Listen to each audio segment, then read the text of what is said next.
started because we are talking instrument classification. Now, as you know, most of the stuff I do, I'm talking about stuff that I've actually done in my own classroom. And in fact, this lesson I'm showing you the resources for, I did with my own kids at the end of last term. Now, for us, we're in week 2 of term 2. So I did this at the very end of last term. Would have had it finished much earlier, but thanks to the spicy cough and the number of kids that I had away, I didn't actually get to finish the lessons as quickly as I would have liked. But that is life at this point in time. So let me share my little thingy, wherever it is. Where's my share screen? There it is. I should know this by now. Okay, so we're talking mind maps for instrument classification. And let me go to, come on. All righty. So in case I didn't say it, I'm Jooya from Jooya Teaching Resources. Welcome to tonight's little video. As you know, I put these on YouTube as well, so you can access it there. But tonight we're talking about using mind maps for instrument classification.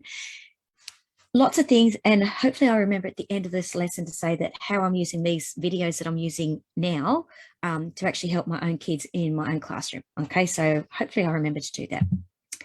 So welcome. I'll give a brief explanation about what are the 8 elements of music. You might use the concepts of music, very similar things, brief explanation of what they actually are. And then I'm going to show you some different ways of how to classify instruments. There's 2 main methods, okay? And then some teaching ideas to use the mind maps that you can either get the free ones, which are the black and white printable ones from my, if you go to jooya.com, on the first page, you'll see a section there where you can put in your details and I'll send it to you. It gets sent automatically. Or if you want some colored ones, you can go to my Teachers Pay Teacher store while it's actually on sale at the moment as of recording. And this is May 2022. So if you're watching this not in real time, don't try and go to the sale because it probably isn't on. Anyway, the elements of music are in alphabetical order on this one. Okay, so we've got dynamics, form or structure, harmony, melody, rhythm, texture, timbre, and tonality. And as I've said before, if you've watched a few of my videos, you know that I talk about the 6 concepts of music in my own classroom, and I use melody and harmony and tonality. I use those 3 under the one banner of pitch, and I call rhythm duration, and form I refer to as structure, and the other difference is timbre I refer to as tone color, which is a concept or element we are looking at tonight. They cross over, they're very, very similar. So as I said, we're looking at timbre, one of those weird words. So timbre simply means the unique sound quality of an instrument. So that lovely instrument there is a balafon, which is an African xylophone, and it's got gourds underneath, and so it has a very different sound, and quite a slightly different sound, even though it's similar sound, but a different sound to, say, a xylophone. Whereas performing media, same sort of thing. It's actually, though, referring to just the instruments used in a piece of music. So here you can see a shakir, a djembe, and a balafon. Obviously, that would be like an African music sort of ensemble. The music that you would hear from that, again, using that shakir there, or kabasa, depending on which way you want to say it. That one is actually a more traditional one, again, based on the gourds. So let me show you the mind maps. Now, I use these in lots of different ways, and I'll show you that in a moment. But at the moment, this is what they are. So these ones, this one here is actually the ones I use for, this is the purchase ones. So these are not the free ones. You can obviously get the free ones and color it in and add the information because the information's here. And this is one way you could use it in your classroom and go, okay, kids, here's the mind map, fill in the information.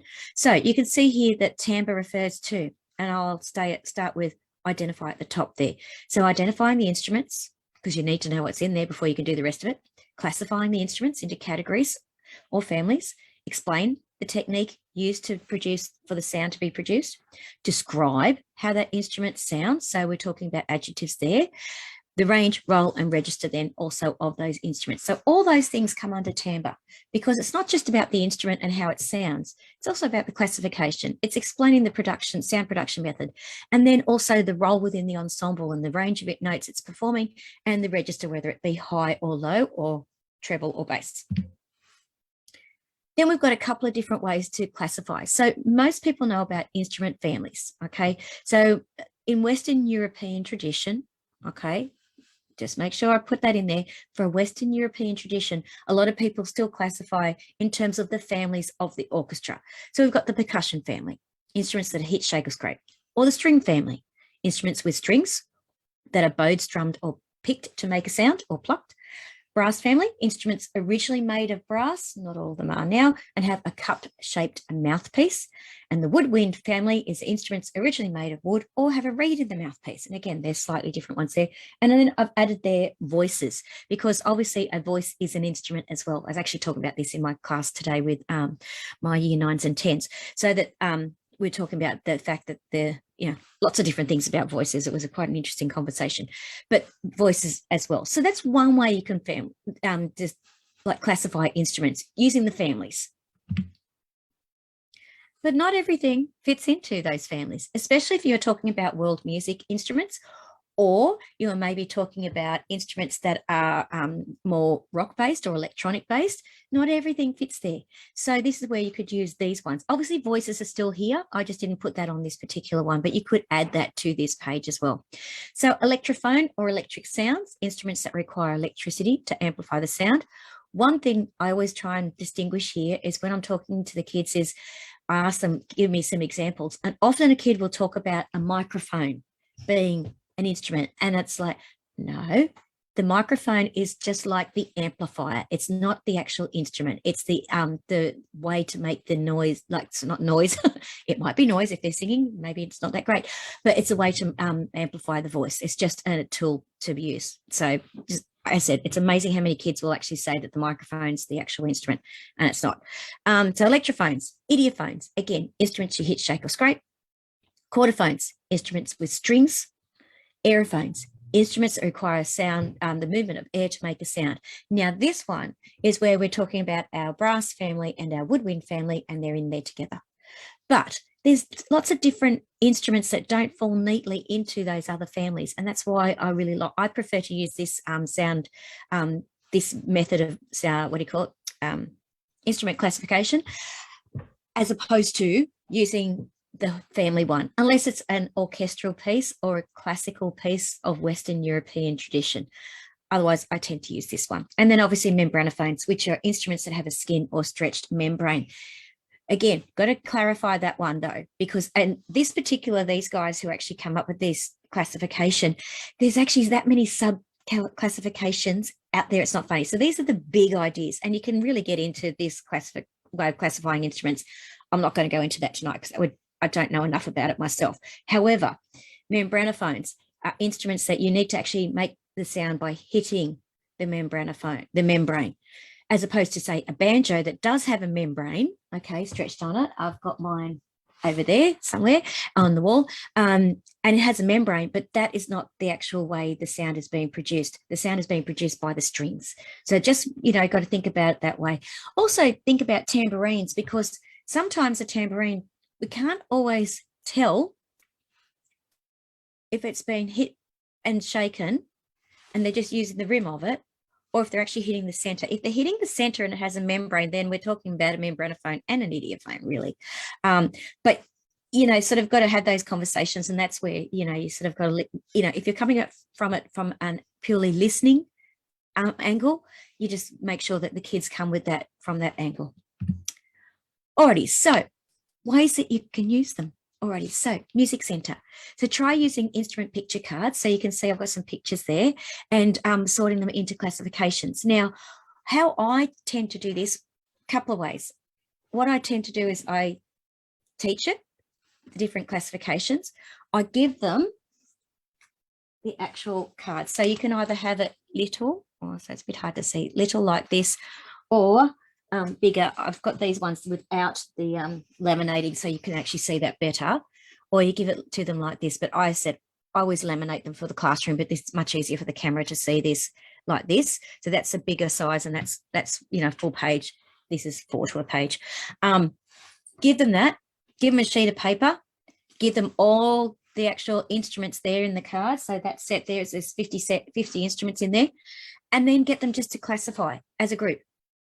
And then once they've done, say, the Horns-Bostel one, get them to reclassify using the families and string family, woodwind family, all those sorts of things. So you could do that as well. So again, it's a great lesson activity, and it comes up with a lot of debate, especially when you've got instruments that are more world instruments and can maybe classify as a couple of different things. So that is a really nice way to introduce it and get them used to just knowing where the instruments fit in different ones. Again, great center, something the kids can be quite independent with. Then you can also use it as a listening activity. So this is where what I was just showing you. Okay, so timbre music again. Oh, there it is. Okay, you can see it there. Print the mind maps, laminate them. Now, exactly what you've got there is what I've got here. Okay, so that here and here. That's what's in that photograph. Okay. Again, these ones are not laminated, so you can see them here easier. But you might choose to even print them black and white and do them quite big, full size. But print the mind maps and laminate them. You can create an elements of music flip cards, which are these ones that I use, or again, the big ones, depends on which size you want. Had sets available, I said, for the students. What now, like for today, for example, I had all my sets ready. As the kids came into the classroom, pick up a set, pick up your book, and turn to this page. We're going to be using these ones today, and then play a piece of music. Okay, so at the moment I'm doing large ensembles. Sorry, I've got to just take my jacket off. Large ensembles with my Year 9s and 10s, and we were listening to an Australian chamber choir piece, which was quite fascinating for them to watch, actually, because they hadn't, I don't think most of them have seen a piece of music, because we were watching it as well, that was purely vocal in a church and being sung in French. That was quite an experience for my kids. It was just, yeah, I said we're talking voices today. Ask the students to list the instruments that they can hear. And then students can use a blank instrument classification map, one that you want to use, to sort the instruments that they heard in the music into the correct category. So I don't necessarily get them to write on the page, but I do sometimes. I tend to have them this here as a reference, and then they write everything in their book, okay, into the correct categories. And then you could also use this as an extension to have students write an extended response. I'm going to show you a bit about that in a minute, because we did this, as I said, in class. This is what we were doing, classification and looking at tone color or timbre. So you can see my really bad writing on the board. I'm sorry, it's bad. You can get that. But this particular piece that we were listening to was a version of Waltzing Matilda by an Australian military band, because again, we're talking large ensembles. Personally, we were. So what we got to do is I just put the music on, and I literally said, okay, this is how I was using the mind maps. They had the mind maps in front of them as well after we were doing this, but list the instruments you can hear. Okay, they could see the instruments too, which helped. That's why I like, especially when they're first doing this, seeing the instruments really helps them. We listed the instruments. So you can see down one column, we've got instrument, then the classification. And that's where these came in. And we decided, how are we going to actually classify before we actually did? So are we going to use like the families? Were we going to use the families, or were we going to use the other method? And this particular class preferred to use the families, okay? And because they could see the types of instruments that were there. And then obviously you could see how we actually then did the use the rest of that mind map for timbre, where we talk about classifying the instruments, the performance method, the role in the piece, and then the timbre, and in other words, describing how it sounds. Okay, I don't think we actually got to range, roll, and register, range and register on this one. I don't think on this particular board. You could see I was running out of room. Okay, but again, it was just this took a while. Don't think this is just a really quick lesson. This took a while. It took us about 40 minutes at least to get through this. So, or you can use them for music term cards. So another way is if you've got your term cards, which this is not that particular set, but you know how much I love these things. This is actually, oh, sorry, upside down. These are for dynamics and expressive techniques. Pianissimo on one side, very soft on the other. So if you've got term cards, you might want to actually give the kids the cards, the timbre term cards, which I've got available in my store as well, and get them to sort them into the correct classification. Instruments into correct classification. You could put on a piece of music and get them to use, put them into the correct classification. Now, the pages that you can see here are what's in the free one that you can get for free. Okay, those mind maps are for free. And all that information that is missing out of there is either on my blog at juliajooya.com, or you've seen it already in here and you would just pause it, get the kids to fill it in. Okay. Again, you could get the kids to do this as complete it with as a small group or in a pair, and then they can write the information onto, that should say the back, the blank, I should say, instrument classification mind maps, and they could use the timbre term cards for this particular activity. So there's a few different teaching ideas that you could use there. So you can see here, this is the instrument cards I was talking about, the 50 instrument cards. Now, these kids, I gave them the same set of cards, but I asked them then to put them into the different families. So you can see the one there is the instrument families, and one is the actual other ones, which is the chordophones, aerophones, membranophones, etc. And they didn't get to finish the other second classification, but you could see that they were doing that. And these particular cards didn't have voices, so that's why there's nothing there. But they were actually putting them out and about. I know they're not in order, but the kids actually went through and did this together as an activity in little in pairs. Actually, they had fun doing that. And I like to just put on a bit of music just to sort of in the background and get them talking. So something that's low enough to keep them talking and communicating with each other, but something where they can still do the activity. And it's learning by stealth. They don't realize they're doing it. Okay, so a bit of a closer look. This was a particular something else we were doing. Another particular thing we were doing where I think I was putting instruments up on the board, flashing them up on the board, and they had to quickly put them on. So again, just another way that you could use the mind maps. So another thing I did, the reason I was doing this and I'm leading my kids into this is because we were simply actually doing we're leading up to an assessment. So my kids in a couple of weeks have got to hand in, as of the couple of weeks in time, as of the recording, have to do a podcast. Now they're focusing on two concepts of music, or two elements, one being tone color or timbre, which is what we're looking at tonight, and the other one being dynamics, okay, and expressive techniques. So I get them to do all these bits and pieces because they've then got to do that in their assessment. Now, the other thing is they did it also, use the mind maps a lot in their assessment when they were doing their composition assessment, because I wanted to know what instrument was playing, what sound production techniques they were using, how did it fit into the ensemble, what role was it performing, what was the register range, etc. And it was a really good experience for them, connecting what we're actually doing in terms of theory and listening to what they're actually doing in practical applications. So you can see here, I'm not going to read this because I do this a lot in other videos. If you wanted to read this, I suggest you pause it, but I'm just going to lead you through a couple of things. You can see here that very quickly on the side is the classification. So the voices, idiophones, chordophones, aerophones, membranophones, electronic sounds. They're all the instruments that are in this particular piece of music. And this is all just about, like I didn't, here you can't see that how the instruments are being actually played. That was added because sometimes I get kids to do it and they don't add enough information. So I'm trying to show them how to extend them.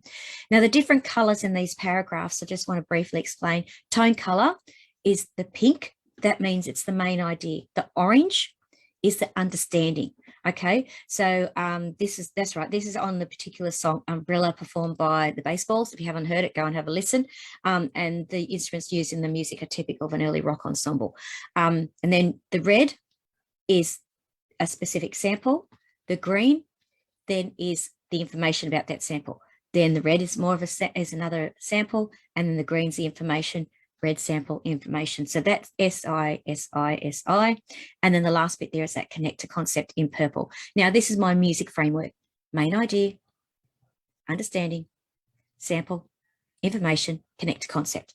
It's those 5 different things, 5 different parts of the paragraph. Now, you can see some things, the S and the I are repeated a few times, and that's okay. So if you'd like to know more about how to write about music, check out my Writing About Music course on Teachable. Now, the doors to that have just closed again for the moment. But if you are interested, go get yourself into the Master the Concepts of Music course, because I can use that information to actually add you to the list, so that you are notified when the course becomes available for the other one. Okay, but you can go in the free one first. If you'd like to have some classroom resources ready for your classroom, go and have a sticky beak over at Teachers Pay Teachers in my store. Use the link in the description below, or you can go there. If you go to Teachers Pay Teachers and you search Jooya Teaching Resources, you'll certainly find me. And if you'd like a copy of the free Elements of Music mind maps, again, you can use that link there, juliajooya.com/free mind maps, all smooshed together. And again, don't forget, if you want to know more information about timbre, you go to my blog, juliajooya.com, and there's a stack of free information. Just go and find it. There's so much information there that you can use with your students, and with your, or if you're a student, you can find that information out yourself as well. So let me just stop share. Okay, so a couple of things I want to show you. As I said, just to make sure that you've got an idea. So just popping that away. So I tend to use mine like this. I save ink by printing onto coloured paper. So that's the timbre and music one. And you can see then I've got instrument classification one and instrument classification again. So the other one was the horns bostel, and this is the instrument families. Now I do things in different colours, and for me, timbre is green. Don't ask me why. It's just the way I see it. Tonality is like a different colour, and I do like texture in yellow and pink and blue. They're all different colors, but as I said, I've got that on my website. So that's not the free one either. The free one has all the bits and pieces, but these bits are blank. Okay, the boxes are all blank. You have to fill those in. All right, they have to fill that in, but you can see that information on this site, on this video as well. Again, another way you could do it is, if you prefer, print 4 to a page or 2 to a page, depending on the size you want. But I just laminate, and then I put a little hole in them, and then I use those split rings, which are those things there. Okay, which are really, really handy for keeping together. And that's a good size. Now, if you're, depending on the class and depending on how many classes you've got, you might want to actually do a copy or a set for each of your students. That's up to you. You can see I've set up a couple of sets. Whoops, helps if I do that. There.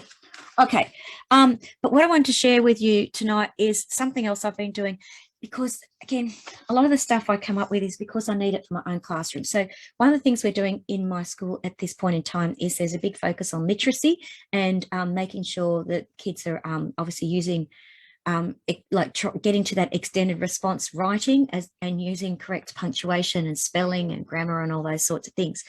So with that in mind, for my year 7 classes, because we'll be doing the orchestra very shortly with my year 7 classes, I come up with these flip books. Now, you've probably seen flip books around. They've been around for a while. I've deliberately made them for a bit of an older audience. Okay, they're not for littlies, but I know my kids are going to love them, because you'll see. Here we go. So you've got the violin. I've just put my own name on it. That's one of the classes I teach.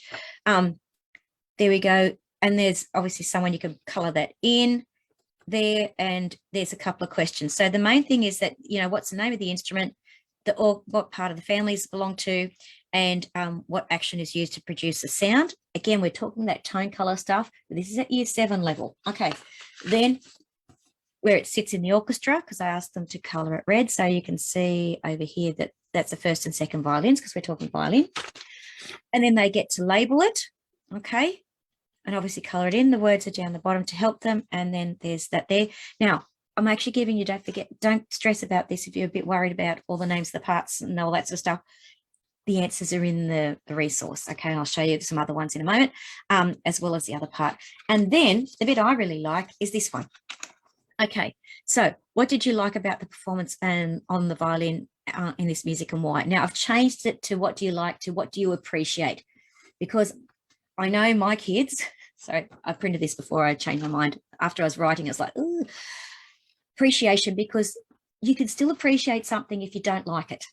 So I've given you in the actual set, which I'll show you the other ones I said in a moment, suggested pieces to listen to, but you can use whatever music you want to. If you've got a group of kids that is really into classical music, go down that route. If you've got a group of kids who are actually more into pop, there are so many pop covers using violins and cellos and whatever else. Go and do that. Like, you've got to get them where they're at.